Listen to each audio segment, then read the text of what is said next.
Chers internautes, bonjour, bienvenue pour ce 157e Sitrep sur la Syrie et sur la Palestine, en compagnie d'Aïssar Midani. Aïssar, bonjour. Bonjour Raphaël, bonjour chers internautes. Et effectivement, ce Sitrep est un petit peu précoce. On va faire un spécial Palestine.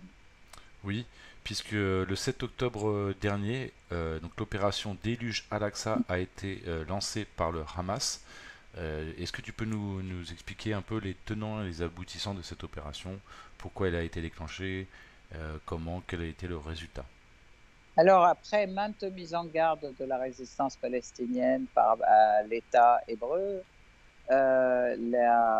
concernant les exactions, les violations de quartiers, les arrestations des militants, les destructions des maisons et surtout l'humiliation des femmes palestiniennes dans Al-Aqsa et dans les prisons, et l'humiliation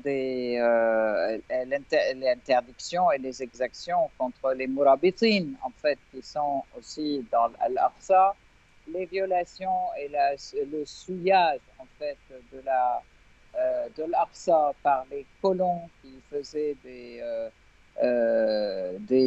danses talmudiques et qui souillaient carrément la mosquée Al-Aqsa.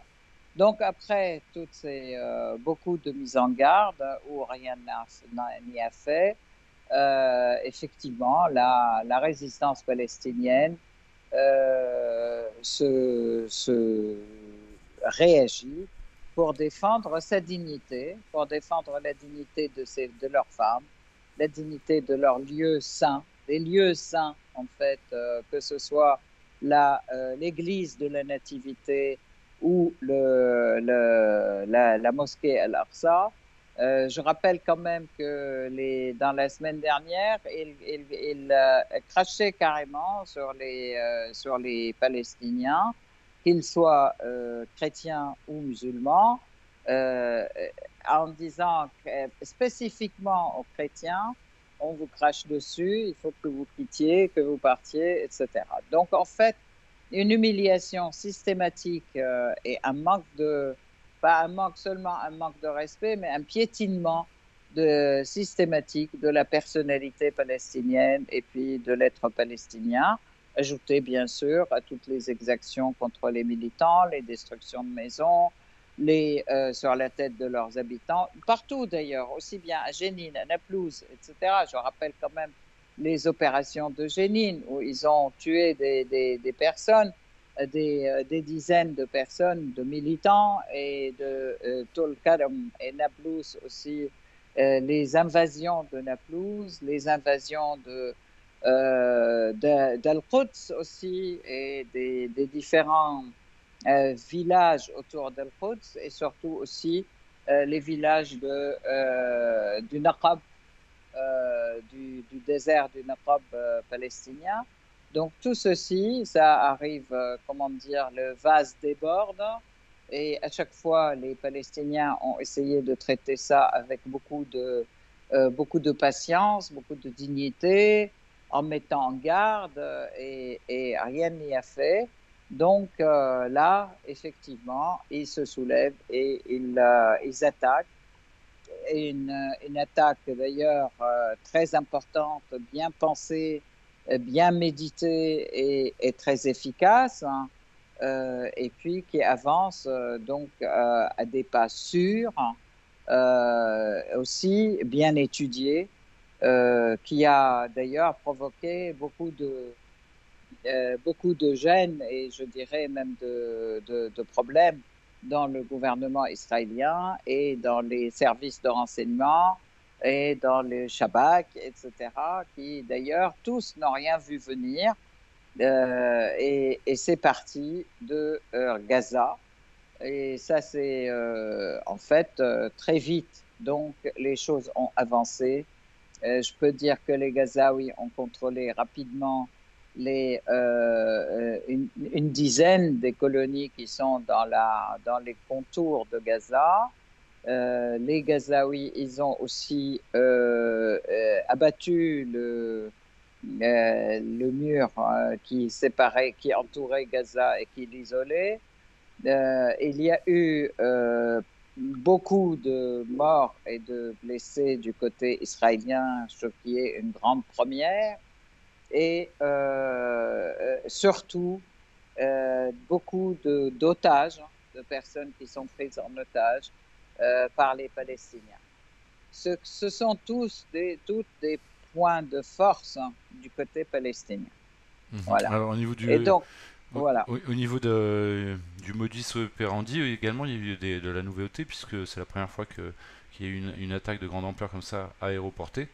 Est-ce que tu peux nous dire comment les Gazaouis s'y sont pris, comment le Hamas s'y est pris donc pour envoyer des soldats de manière aéroportée, puisqu'ils n'ont pas de force aérienne, ils n'ont pas d'avion, ils n'ont pas d'hélicoptère.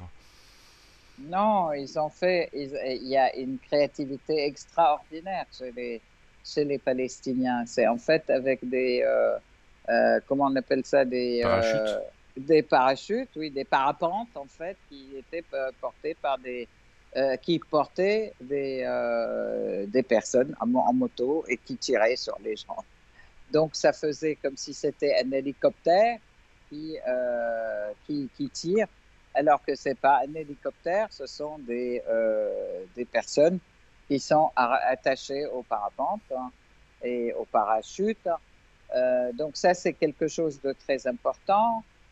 Il y a eu aussi, il y a énormément de choses nouvelles, en fait, qui ont été utilisées par le génie palestinien, en fait, avec trois fois rien, et toujours sous les yeux de,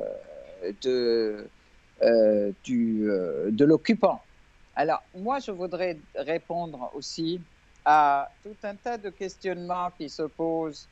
Ah, pourquoi on dit dans les médias occidentaux, ce sont les Palestiniens qui ont attaqué. Et en fait, quelqu'un qui se défend, c'est pas une attaque, en fait. Comme disait Michel Sibony, et très, très juste titre, hein, une femme qui est violée, on ne peut pas lui reprocher le fait de donner des coups de pied à son voleur, à son violeur. Et ça, c'est quelque chose de très significatif, de très important. Les Palestiniens se font taper dessus et se font violer depuis 78 ans, depuis 48 en fait, hein, et même avant, dans leur quotidien. Ils se font humilier, ils se font maltraiter, ils subissent des exactions, ils subissent des... Mais c'est l'accumulation de tout ce temps. Je peux dire que depuis l'opération, c'est pas la première fois, c'est depuis l'opération Saif al-Quds qui a eu lieu il y a 2 ans, la résistance palestinienne a commencé à à faire des opérations gagnantes, je dirais, et qui intimident l'ennemi, qui ont fait et qui a joui aussi, pas seulement qui ont joui pas seulement du soutien de toute la population palestinienne, mais du soutien aussi de l'ensemble des organisations palestiniennes. J'aime autant dire qu'aujourd'hui, cette opération, toutes les organisations palestiniennes sont unies dans la direction générale du mouvement. Le mouvement se fait comme il a été planifié exactement, et les démarches, les pas de cette offensive ont été étudiés ensemble. Il y a eu très vite, bien sûr, un grand soutien dans la population arabe, dans tous les peuples des pays arabes, les Yéménites, les Syriens, les Égyptiens, les Algériens, les Irakiens, le peuple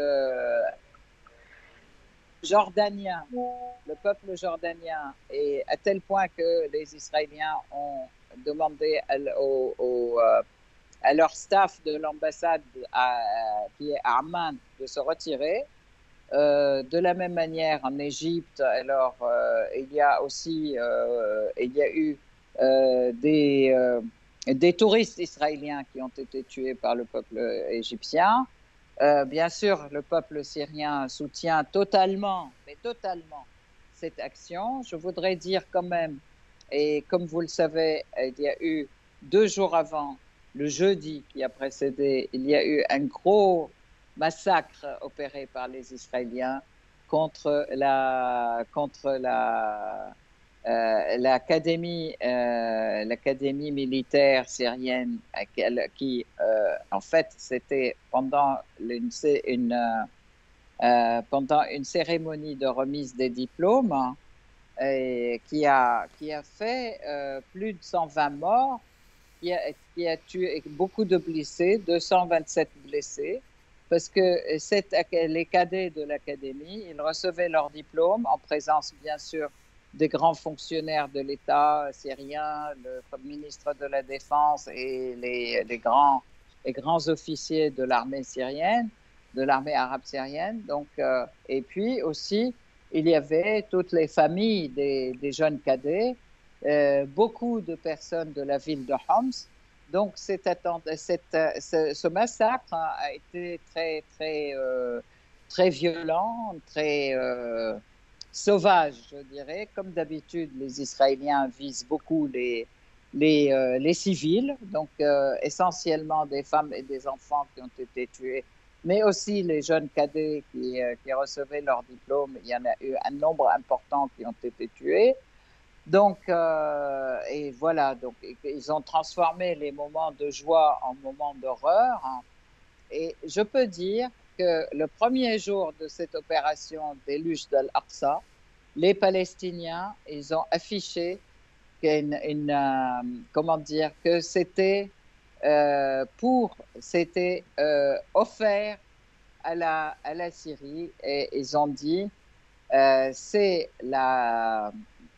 l'académie militaire syrienne de Gaza, donc qui fait ça. Donc vraiment, c'est quelque chose je peux dire, ça montre quand même à quel point il y a une grande solidarité entre les peuples syriens et palestiniens. D'ailleurs, c'est pas deux peuples, ils ont toujours été un et même peuple, c'est le peuple syrien, jusqu'à la conclusion du traité de Sykes-Picot qui a été fait entre la France et l'Angleterre. Donc, c'est le général Sykes et Georges Picot, qui était le ministre des Affaires étrangères français, qui avaient tous les deux mandat ils y avaient mandat sur la Syrie, sur la Palestine, etc. Ils ont opéré, avant qu'il y ait le mandat, un partage des mandats, un partage de ces pays, un partage d'influence entre l'Angleterre et la France. Donc, c'était aussi, tout ça remonte effectivement à 1916 où ce partage a été fait. Donc Sinon, c'est avant, la France et la Grande-Bretagne qui anticipaient le dépeçage de l'Empire ottoman et ça concernait notamment le tout à Proche et fait. Moyen-Orient puisque très riche en hydrocarbures et central au niveau du commerce international qui commençait à l'époque. Euh, Exactement. Et puis, je reviens mhm. donc à cet événement. Tout de suite après, en 1920, il y a eu donc la promesse Balfour, qui a été effectivement de Balfour, c'est le ministre des Affaires étrangères anglais à l'époque, qui avait donc mandat sur la Palestine et qui avait promis au mouvement sioniste de Herzl la nécessité, ou qui avait promis la possibilité de création d'un État national juif, disait-il dans ces termes-là, sur la terre de Palestine. Et c'est à partir de ce moment-là que les Britanniques, qui avaient mandat sur la Palestine, ont permis une affluence totale des Juifs venant de tous les pays du monde entier, donc une immigration massive, d'une part, surtout des pays européens, Et deuxièmement, qui a aussi permis l'armement des hordes terroristes qui est juif, sioniste à l'époque, et qui s'appelait Haganah, Stern et les Haganah et l'Irgun. Donc trois grandes, dont d'ailleurs Ben Gurion était le chef de l'une. Tous les chefs d'État en fait israéliens ont été dans ces trois hordes terroristes qui sont classés terroristes jusqu'à aujourd'hui dans la liste de la Société des Nations avant la création des Nations Unies. Donc, il est important de revoir l'historique de la création de l'État d'Israël.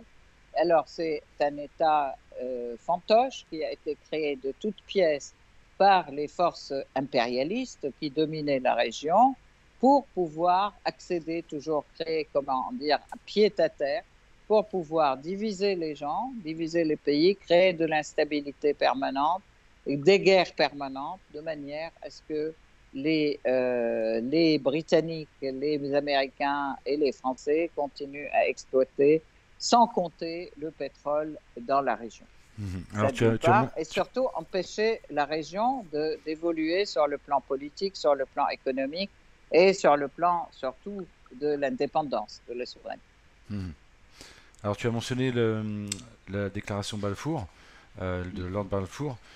Je pense qu'il est important de montrer à quel point le mouvement sioniste, déjà à l'époque, était structuré et avait un réseau d'influence très poussé, que ce soit en Angleterre, en France, aux États-Unis, et ça ne s'est pas démenti par la suite, bien au contraire.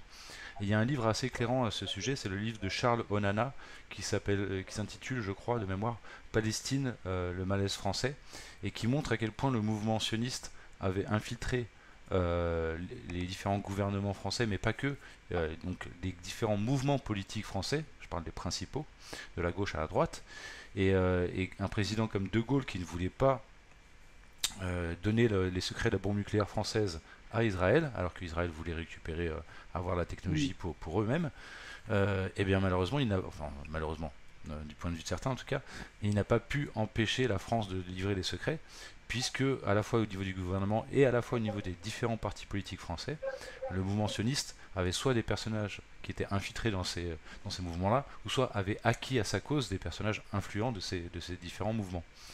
Voilà, donc le même système existe en Angleterre, existe aux États-Unis, et c'est pour ça que le mouvement sioniste a autant de relais, que ce soit au niveau politique ou au niveau médiatique. Tout à fait. Je voudrais quand même souligner le lien du mouvement sioniste avec Rothschild, les Rothschild, qui ont main basse sur les banques dans le monde. Rothschild, Rockefeller, les deux familles qui détiennent les banques pratiquement mondiales ou qui ont une grande influence sur les banques mondiales, sont liés au sionisme et c'est le Lord Rothschild qui a exigé en fait que la Grande-Bretagne puisse faire tout ce soutien aux Israéliens, en fait aux sionistes, au mouvement sioniste, et ils l'ont aidé aussi avec beaucoup d'argent et surtout, bon, médiatiquement. Il faut savoir quand même qu'aujourd'hui, ils ont aussi main basse, pas seulement sur les banques, mais aussi sur beaucoup de médias mainstream. Et c'est ce qui nous fait comprendre aujourd'hui pourquoi les médias mainstream sont toujours en train d'applaudir Israël alors qu'Israël est le plus grand criminel et le plus grand nazi et qui est en train de broyer les civils en Syrie, en Palestine et en Jordanie, en Cisjordanie. Et tous ces pays qui se disent défenseurs des droits de l'homme, eh ben, ils ne disent rien. Non seulement ils ne disent rien, mais aussi ils soutiennent fait et cause et ils font fait et cause pour Israël dans ces basses besognes de destruction sociale, de destruction humaine et de génocide du peuple palestinien, des peuples arabes, je peux dire, parce qu'il s'agit aussi du peuple syrien. Je rappelle quand même que la Syrie a été, il y a le Golan syrien qui est occupé aussi, et que c'est important quand même de voir que la Syrie, les 12 années ou 13 années de guerre sans discontinuer, et guerre destructrice de la Syrie, elles ont été fomentées aussi par les Israéliens, avec l'aide des Israéliens, avec l'aide des Américains, avec l'aide de tous les pays de l'OTAN, qui, eux, sont tous aujourd'hui pour le sionisme et pour l'hégémonie sioniste et pour l'hégémonie américaine, de fait. Alors tu as mentionné la famille Rothschild. Précisons que le soutien de la famille Rothschild au sionisme est très ancien, puisque dès le premier congrès sioniste qui a eu lieu à Bâle en 1897, on le sait grâce aux actes de ce congrès qui nous sont parvenus, hein, les actes, donc c'est-à-dire le verbatim de ce qui s'est dit pendant ce congrès. Il y a un des sionistes présents qui a voulu porter un toast à la famille Rothschild en précisant bien que la famille Rothschild ne voulait pas qu'on mentionne son nom.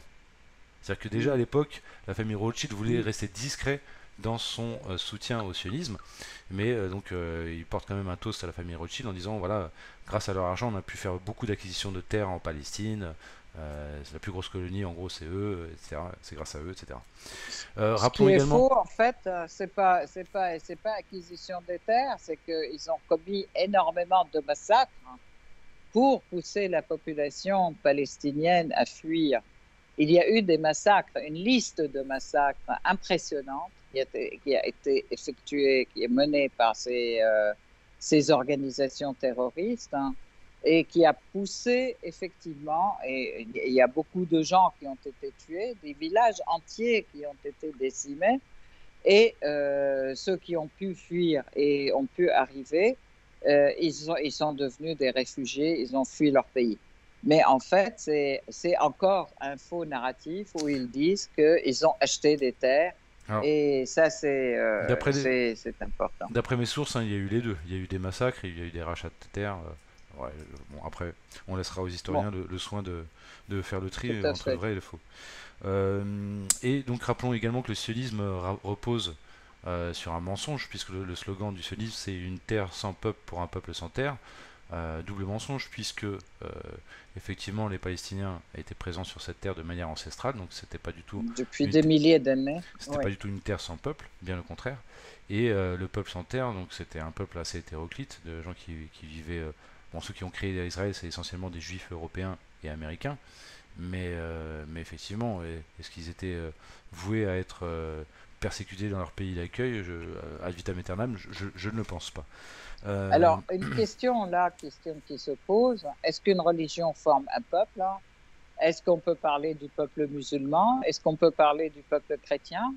Bien sûr, Pourquoi c'est une vraie question. parle-t-on du peuple juif alors que c'est une simple religion, c'est une religion qui se propage et qui se propage dans tous les pays. Donc il y a des juifs du monde entier, en fait, et d'ailleurs on voit même en Palestine occupée, et même au sein de la communauté juive, il y a un racisme des juifs ashkénazes vis-à-vis des sephardim, vis-à-vis des juifs noirs aussi. Oui, Donc, les falachas, les bêta des Israël, comme ça. falachas, absolument.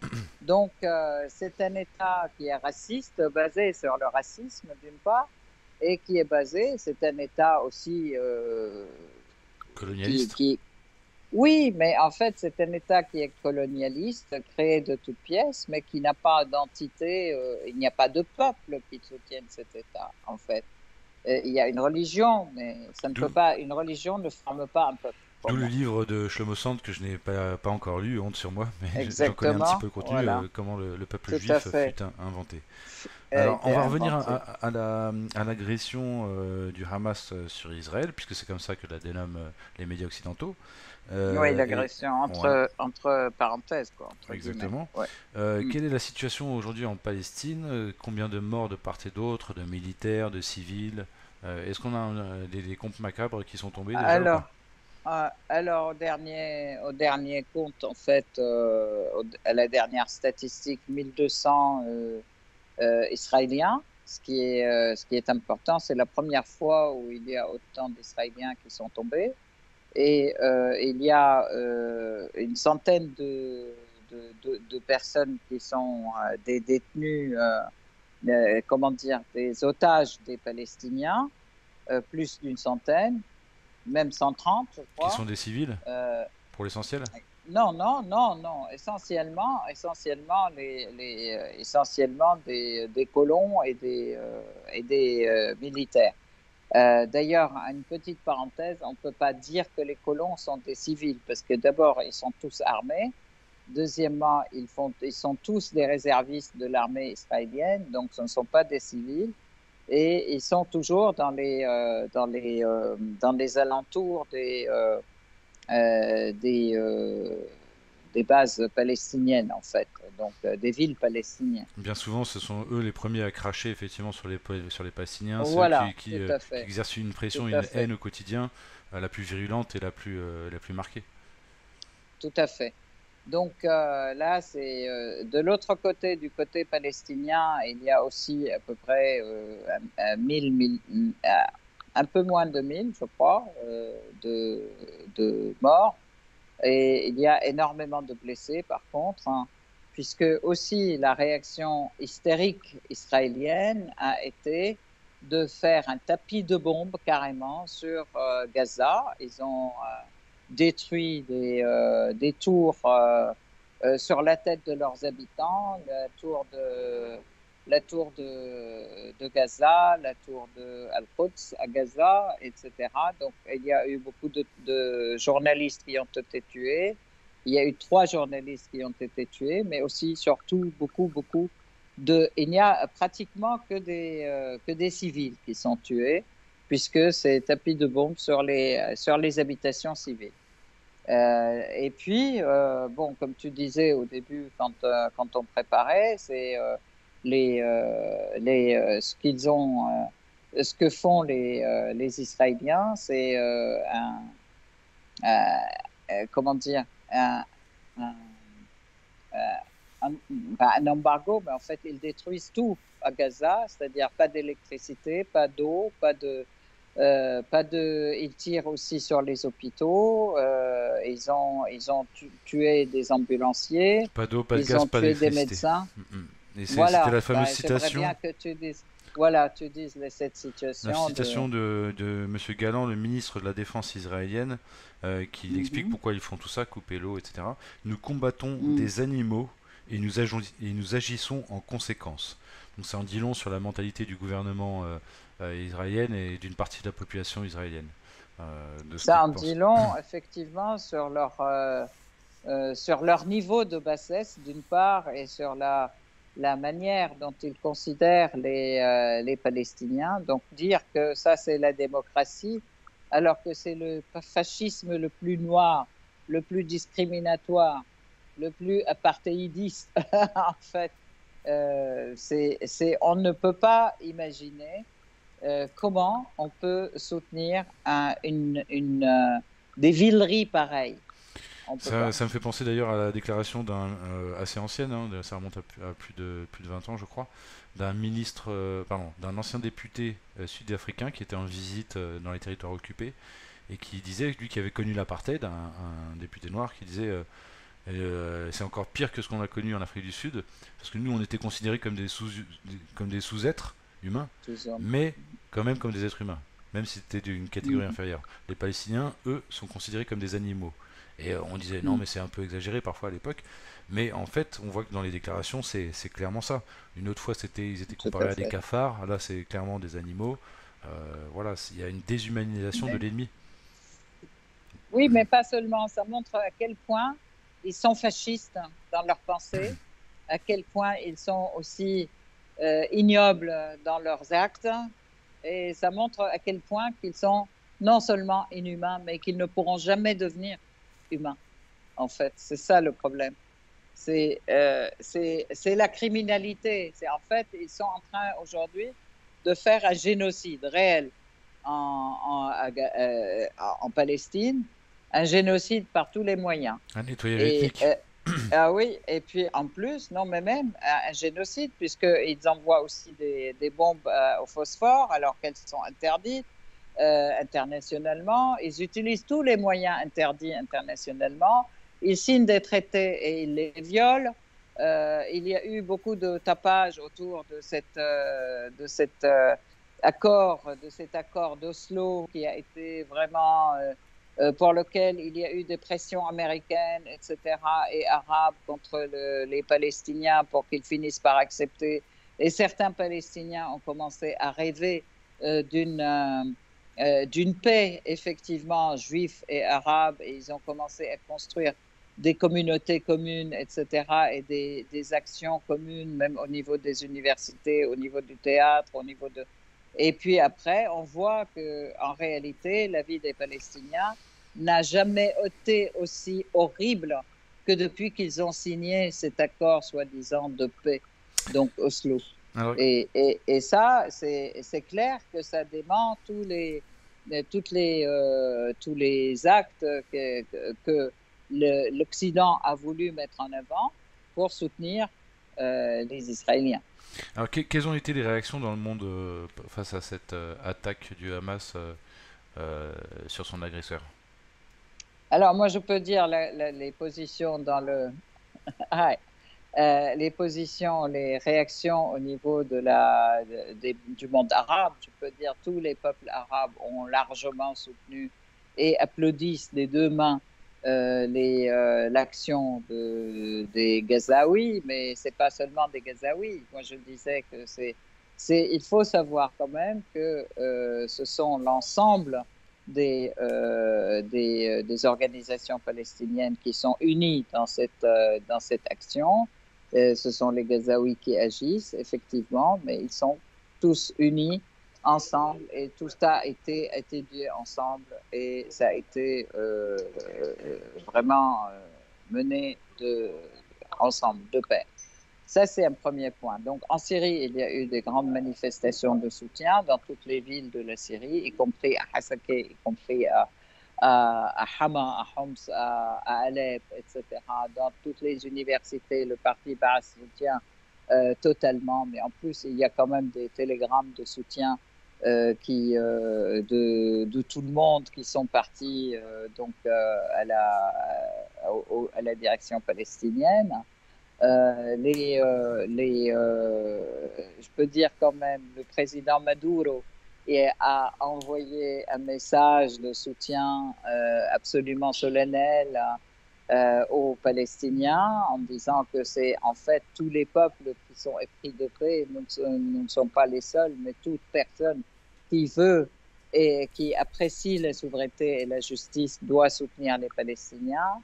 Bien sûr, les amis iraniens, ils ont soutenu, et je disais, le Cheikh Khamenei a dit que c'était un grand séisme qui va changer le monde, effectivement, et qu'après le 8 octobre 2023, ne sera plus comme avant, le monde ne sera plus comme avant. Donc, c'est un changement non seulement pour la région, mais aussi pour l'ensemble du monde, dans le monde qui se forme aujourd'hui, donc sur des bases nouvelles, sur des bases de souveraineté et de respect. Et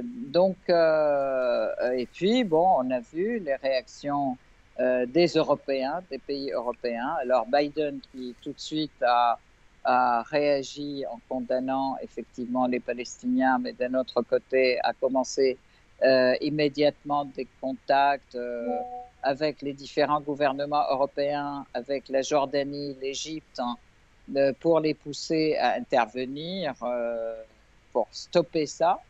Et il a décrété 200 millions, euh, 200 millions ou 200 milliards de dollars pour l'aide aux Israéliens. Alors, quand on sait que les États-Unis sont endettés comme ils le sont, ça ne fait qu'ajouter 200 milliards à leur dette, hein. Et de la même manière dont ils soutiennent le sioniste Zelensky aussi, hein, en Ukraine. La France a mobilisé pour le soutien à Israël. Elle a illuminé la tour Eiffel des lumières du drapeau israélien. Les Allemands aussi, le portail de Brandenburg a été aussi illuminé des couleurs du drapeau israélien. C'est une action qui divise réellement le monde, je dirais, entre le monde colonial et le monde anticolonial, le monde colonial occidental, donc les pays de l'OTAN, les États-Unis, les pays de l'OTAN. Et pour l'instant, je ne peux même pas dire leurs alliés parce qu'ils sont pour l'instant silencieux, les alliés. Mais eux, ils se sont vraiment très clairement prononcés pour le soutien à l'État fantoche d'Israël. Mais tous les autres États, en fait, tous les autres peuples, les peuples africains, les peuples latino-américains et les peuples au Moyen-Orient, tous soutiennent la résistance palestinienne, le peuple palestinien. Alors les gouvernements, c'est facile de voir effectivement leur position puisqu'ils l'affichent. Les peuples, c'est un peu plus difficile de les sonder, même si ce que tu as dit, je partage largement ton analyse. Pour ce qui est des pays occidentaux, c'est assez difficile de savoir ce que pense le peuple puisque la liberté d'expression est muselée. Alors on dit tout le temps qu'elle est muselée dans les autres pays, mais en fait elle est muselée en Occident. Elle est même parfois plus muselée en Occident, même si le muselage est plus subtil. Mm. Donc, qu'en est-il, quelle est ton analyse par rapport à ça? Qu'est-ce qui s'est dit dans les médias, les ténors politiques en France, qu'ont-ils dit? Je voudrais juste, moi, préciser que Thierry Breton, puisque ce site web touche bientôt à sa fin, que Thierry Breton, donc, pour l'Union Européenne, a écrit une lettre à Elon Musk, le patron de anciennement Twitter, maintenant X, pour le mettre en demeure, sous 24 heures et sous une semaine, eh bien de modérer, pour faire simple, hein, de modérer Twitter plutôt en faveur d'Israël qu'il ne le fait pour l'instant. D'accord, mais je voudrais ajouter quand même quelque chose. Ça, Bien c'est sûr. pour ce qui est des réseaux sociaux. Mais en fait, hier, il y a eu des manifestations dans toutes les villes du monde, y compris aux États-Unis, y compris en Angleterre, mais pour le soutien des Palestiniens, alors que les manifestations pour le soutien des Palestiniens en France ont été interdites sous prétexte que ça pourrait nuire comment Trouble dire, à à la l'ordre, paix publique, trouble à l'ordre trouble à public. l'ordre public. Menace de trouble à Voilà, l'ordre public. exactement. Exactement. Et Ce ça qui a en dit long. été, par contre, voilà, par contre, il y a eu des manifestations, effectivement, dans tous les autres pays européens. Et je peux dire aussi, même dans les pays de l'Europe de l'Est. Et il y a eu des soutiens, des manifestations de soutien ou des rassemblements de soutien, etc., ou des messages de soutien de la part d'associations, en fait, au peuple palestinien. Donc, Mhm. en fait, c'est vrai, tu as raison de dire qu'on ne peut pas mesurer le soutien des peuples, hein, mais les positions des États, effectivement, on les voit, elles sont publiques. Mais Alors, je bon, voudrais préciser que quand même, en préparant cet entretien, tu m'as parlé des déclarations des uns et des autres, de Marine Le Pen et d'autres ténors politiques. Ce qu'il en ressort, hein, c'est qu'en France, en tout cas, c'est toujours les mêmes mécanismes qui sont utilisés pour essayer de diaboliser toute parole dissonante. C'est d'amalgamer l'antisionisme ou la critique du sionisme en tout cas à de l'antisémitisme. ouais. Mélenchon en a fait les frais récemment. Est-ce que tu peux nous en parler très brièvement? Alors, effectivement, il y a donc maintenant la grande épée pour comment dire, attaquer tout le monde. C'est toute proposition, tout propos anti-israélien ou contre la politique israélienne et amalgamé avec de l'antisémitisme. Et donc là, de toute façon, c'est trop facile de dire que tous ceux qui soutiennent la Palestine sont des antisémites et font l'objet effectivement de procès d'antisémitisme, etc. Je voudrais rappeler à ce propos aussi les positions de Jeremy Corbyn, qui était le responsable du Parti travailliste anglais et qui était en passe de prendre le pouvoir après la démission de Johnson. Ils l'ont attaqué parce qu'il soutient la Palestine. Ils l'ont attaqué d'antisémitisme. Ils ont provoqué une nana de son parti qui a fait une déclaration dans la Chambre des députés, en fait, qui a dit, moi, je ne veux plus faire partie de ce parti antisémite, etc. Elle s'est retirée, elle a fait ça avec grand éclat, qui a fait que Jeremy Corbyn a été, enfin, le parti a été attaqué d'antisémitisme suite donc aux positions de son secrétaire général qui était pro-palestinien. Mhm. Donc voilà, Encore un donc ça exemple. c'est aussi encore un exemple et une arme fatale, comme tu disais, en soft pour museler toutes les voix qui s'élèvent pour soutenir les Palestiniens dans leur juste combat. Et juste pour faire une ouverture, c'est quelque chose qu'on a vu pendant la guerre en Ukraine, c'est-à-dire un quadrillage des médias, toute voix dissonante et diabolisée, mais aussi dans la rue, c'est-à-dire qu'on essaie d'interdire les manifestations de soutien pro-russes ou pro-palestiniennes ou pro-syriennes. On l'avait vu donc dans la guerre en Syrie, etc. C'est quelque chose, c'est un quadrillage à la fois dans les médias, les réseaux sociaux et dans la rue. C'est un maillage très fin. Ceci dit, Ceci dit, je pense quand même, pour conclure, je dirais, je pense quand même que de toute façon, c'est dans cette opération, l'ensemble des pays de l'axe de la résistance soutiennent parfaitement, et le disent parfaitement et solidement la résistance palestinienne dans cette opération et continueront à la soutenir de différentes manières. On sait que le Hezbollah est entré dans la scène puisque les Israéliens ont tiré sur les frontières libanaises et la réponse, elle a été rapide sur le coup, mais il y aura d'autres réactions, c'est sûr, on le sait, avec le Hezbollah, on ne plaisante pas. Qu'il y a eu des réactions, des tirs aussi sur la frontière avec la Syrie qui ont été faits par les Israéliens et les ripostes ne se sont pas fait attendre, mais il y en aura d'autres aussi différentes. Les habitants du Golan soutiennent les amis palestiniens et se lient à eux dans cette lutte, donc par leurs moyens, et on va voir les moyens. Donc les Irakiens ont fait aussi les mêmes déclarations, les Yéménites aussi. Les Yéménites mettent en garde les États-Unis qui ont dépêché un porte-avions dans la Méditerranée en disant que de toute façon, si les États-Unis entrent dans la danse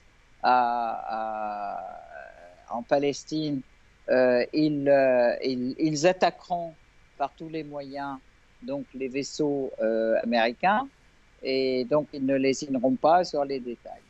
Donc tout ça, ça montre, ça laisse à croire en fait que de toute façon, ça risque d'être aussi une guerre généralisée dans la région, mais qui met fin à Israël tel qu'il est. Donc Mhm. pour moi, c'est le début de la fin d'Israël, quelle que soit l'issue immédiate de cette opération. Très bien. Eh bien, Issa Midani, merci beaucoup pour les informations que tu nous as apportées encore une fois. Merci à nouveau pour tes analyses aussi. Et je te souhaite une bonne semaine et on se donne rendez-vous tout simplement dans 10 jours ou même peut-être un petit peu avant si jamais l'actualité Tout à malheureusement fait. nous le commande. Tout à fait. Merci beaucoup. Merci à toi, Raphaël. Et encore merci à tous ceux qui nous suivent. Et puis, ne vous laissez pas berner par l'information donnée par les médias mainstream. Cherchez aussi à savoir la vérité. Merci beaucoup.